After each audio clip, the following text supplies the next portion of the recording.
Now let's look at an environment that has a guest anchor or mobility anchors in play. Now, this is for guest access, and how this would take place is very simple. We have a layer 3 mobility group down here, right? And this layer 3 mobility group is set up already for a guest anchor. Remember, this is the data center and this is the DMZ for our guest configuration. If you don't remember this setup, please go back to your the security course where we discuss this in depth. But what this allows us to do, I know I said go back, but I'll give you a brief description anyways.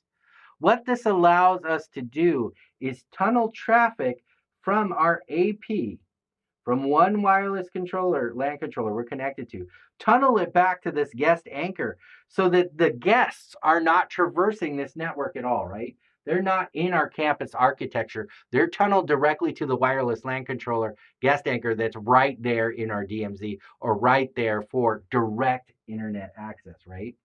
So we're kind of creating a wormhole. Let's use that term. A wormhole that takes traffic directly from here to here. Okay, so we skip the internal network. The traffic can't cause any damage. We've skipped the internal network. So how does this play out when we're roaming within in this environment? Well, first off, let's look at the association. We are associated with this wireless LAN controller. This is our point of attachment as a guest. This is a guest user. Make sure everyone understands that. Guest user down there. And we've set up this guest anchor program. So how this works usually is our point of presence is up here at the guest anchor. The guest anchor provides all the authentication, association, all the information we need. The point of presence is here at the guest anchor. But the point of attachment for our guest, where it's actually connected to, is wireless LAN controller 1. This is the normal configuration. Intercontroller tunnels are here and here. You can see in the purple, they go up to our guest anchor wireless LAN controller. You can see we have an intercontroller CAPWAP tunnel between these two wireless LAN controllers. We have 802.11 communication taking place directly to those wireless LAN controllers. Wireless LAN controller traffic, you see, flows up to the wireless LAN controller, then up to our guest anchor through that tunnel, the tunneling process to get back to the anchor. And then finally, the wireless traffic only leaves from the wireless LAN controller out to the internet.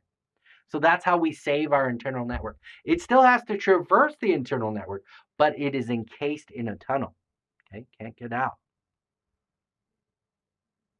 So how does this work when the guest moves now? Doesn't it change everything? Well, not really. Because we have our anchor located here, our point of presence doesn't change at all. The point of presence stays the same. The point of attachment changes through that CAPWAP tunnel. You see this CAPWAP tunnel right here between those two wireless LAN controllers? Right here, this orange line, let me grab a pointer and show you. This right here, this line right here, that allows the point of attachment to be exchanged. The client information through a mobility message is changed from wireless LAN controller 1 to my wireless LAN controller 2. Now, it doesn't matter if we're using a different IP scheme or a different nothing matters, because remember, we are tunneling directly back up to that the guest anchor wireless LAN controller that has the point of presence. That point of presence keeps what?